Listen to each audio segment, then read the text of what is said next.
now you see a much more developed player in my mind. Matt, how would you assess your quarterback play so far, and how pleased are you with that position? I think he's been great. Yeah, I mean, I think he's had some wow moments. I think he gets us in the right checks, and it's just the guys. The guys are protecting the football. They're running violently, but still have great ball security. So it's been a good thing. That was one of the three areas I think of emphasis that we've seen in that chasing through doc, that turnover margin, and being the most physical team and the culture of execution. Miccah played the way he's capable of playing, right? And so Miccah can be whatever he wants to be. He's like everyone else, just has to stay focused day by day, and but he really helped us in those crucial. I mean, we went for a 4th and 1 on our own 30-yard line, right, or 35-yard line the first drive. We were 3 for 3 on 4th down. You count the fake punt. So that was not a game we were coming here to play it conservative process. Coach, after the game, James Williams was very emotional about how far he's come athletically and personally. How much have you noticed that, and how much of a ceiling does he have here? I think in terms of he can be whatever he wants to be, and I made the point in there, like I said it here. He was on the scout team last week. Like this wasn't like this was like hey, this is going to be a big James Williams week. This was like get Riley Van Poppel and Sua and get the big guys in there. Let's get ready to go. And so he wants to play. So he goes over to the scout team when Terrence sends him over, and he gets good reps. Gets good tackles and works, and all of a sudden it shows up in the game. I just know James. I know his heart. I know who he is as a person. He's a really wonderful young man. We had the D-line at our house 2 weeks ago, and like just my kids love him. My dogs love him. Like he's just got that kind of a heart, and I think everyone rallies around him. So he made some plays. But what I liked was, I'm not big on all the like, hey, look at me stuff, right? Like I'm kind of old school that way. I loved after his one sack. I always like to watch a TV copy. He's pointing at Jamari, thanking him. Because like Jamari did an excellent job on getting up the field so he could come up and under, and so to me it's not it's selfless, and I think Terrence has done an amazing job in that room of building a brotherhood, a camaraderie where they all root for each other. So I'm proud of James a lot. He's doing well in school. He's doing well socially. He's a really good dude. Will you be able to? Again, it goes back to what I said all training camp of looking at the schedule before the season and saying what games are easy and what games are hard is not true, and it's not the way of college football anymore. Everyone's got to get that in. Like how many teams lost to teams that you would have never thought Alabama would ever lose to Vandy. You never would have thought maybe USC would lose to Minnesota. The portal, transfers, and it's changed all of it. I'm not surprised by it. Let me say that. I mean, the team they had at James Madison, was an excellent team, and the world's changed. You come somewhere now, a lot of your good players come with you, right? So. They brought over a lot of guys who know how to win. They have a great coaching staff. And the Signetti family, if you're from where I'm from, that's a legendary coaching family. Coach Signetti Sr. was as good as there was. And, both brothers are excellent. I think he protects the football. We had the one interception on the RPO this week. That's as well coached a defense as you can see. They're physical, and the wind was hard early in the game, and so I think there was some really good lessons, But we knew in that game the best way to win that game was for us to get up and make them play differently, make them play a way they didn't want to play, and so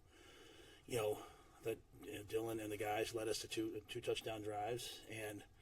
It's hard. It was really hard. With 3 of the 5 drives in the second half started inside the 5. It was hard to get into a rhythm. That's not an excuse. We have to get into a rhythm that way. Don't make no mistake. But I thought that was part of it. But I think Dylan's the guy that the guys on offense look to.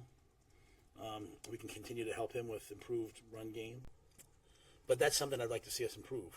I've talked a lot to the guys about improving. And really, when I talk about penalties, I'm talking about pre-snap penalties, and I'm talking about which we eliminated last game, and I'm talking about. For the most part, and then 15-yard personal fouls, and the things that happened in Illinois, right, that aided all the scores. So I think we've improved in that area, but there's certainly things we have to work on, things we have to get better at. We know that, but I think it's been months and months of work, and it's also just I think sometimes we think we were working on it last year, and while it wasn't coming to fruition. I still think the work we did last year, the work we did this offseason, the work we did in training camp has helped. And then culture of execution, the penalties, I think like going into last game, we were 124 out of 134 in terms of most penalized teams. On the flip side, though, if you look at our games, we've had 47 penalties thrown against us. We've had 47 penalties thrown against our opponent. So they've been highly, highly penalty-filled games, if that makes sense. So it's not like, we're just getting destroyed by, we have 11 and they have 3, right? As you think over the first half of the season, it's a good sort of dividing point of 6 games. How do you feel like you've scored in those other 2 areas? Yeah, I think it's a work in progress. I think we've been a very physical team. I think Illinois, I didn't feel like we were the more physical team.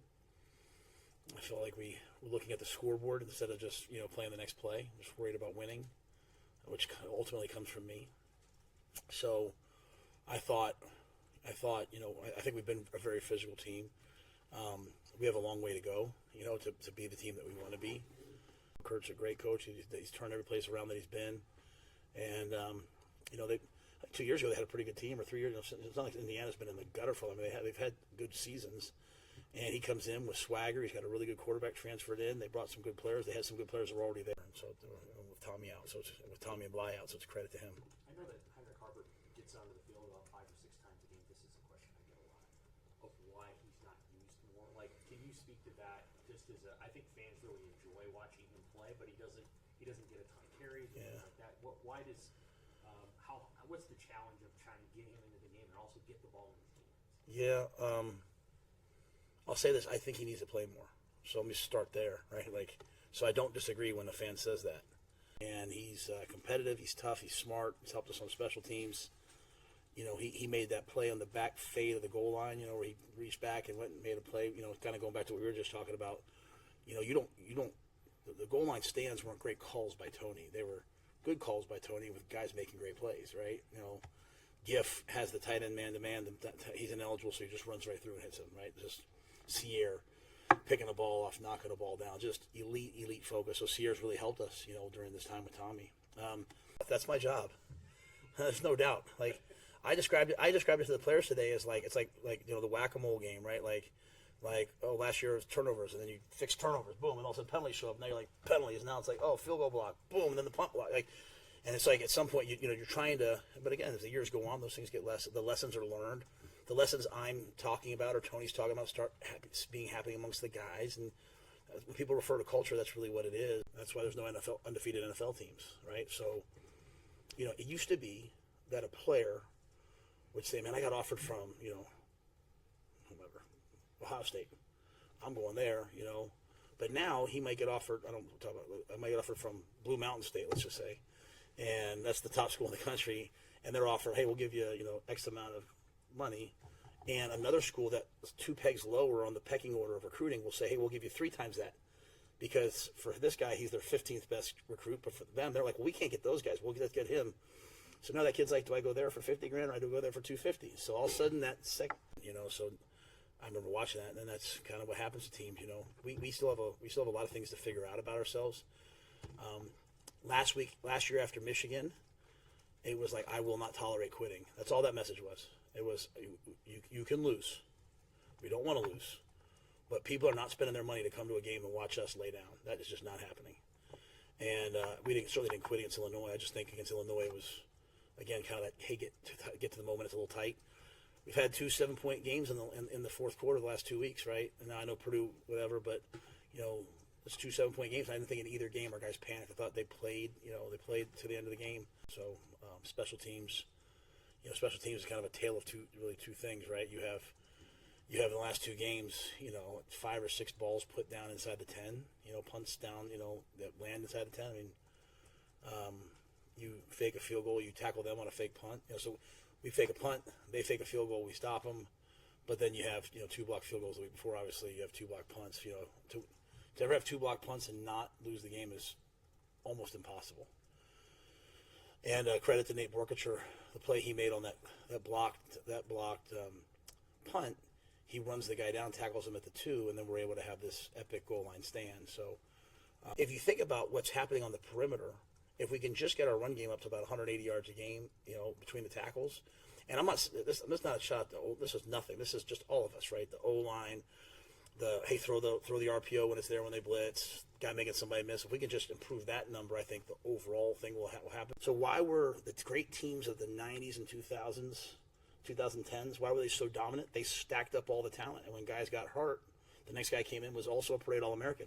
Now the Parade All-Americans are all spreading out a little bit more. So it's just different. So the days of, you know, it's just different now. It's just, it's, you know, so much of this is just passion and energy and, like, you know, excitement. And so it's like, hey, we're gonna come together and we're gonna just celebrate each other. Like, and the guys, our team really revolves around certain guys, right? So, like, when Roman Mangini goes out there, and he went against Hartzog, right? He was a starter. That wasn't like, you know, and those two guys battle out there. It just lights your team up a little bit. So, I mean, we might not do it next week. Who knows? Who knows what we'll do? But it's just something that just seemed to make sense, right? Like, you know, I think so much of this thing is like getting out of your head and going from your heart. And it just felt like at Purdue, maybe we needed that. You know, just not needed it, but did it.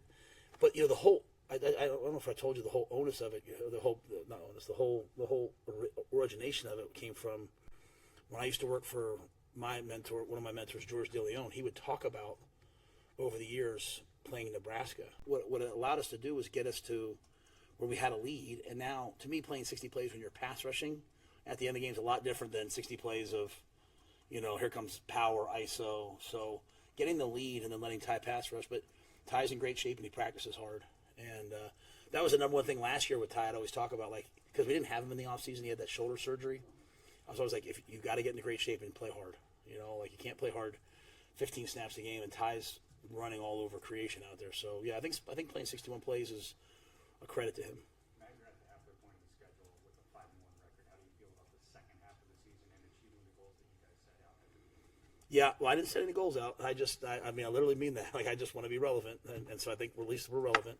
I still wake up at night upset we lost to Illinois. It's God's honest truth.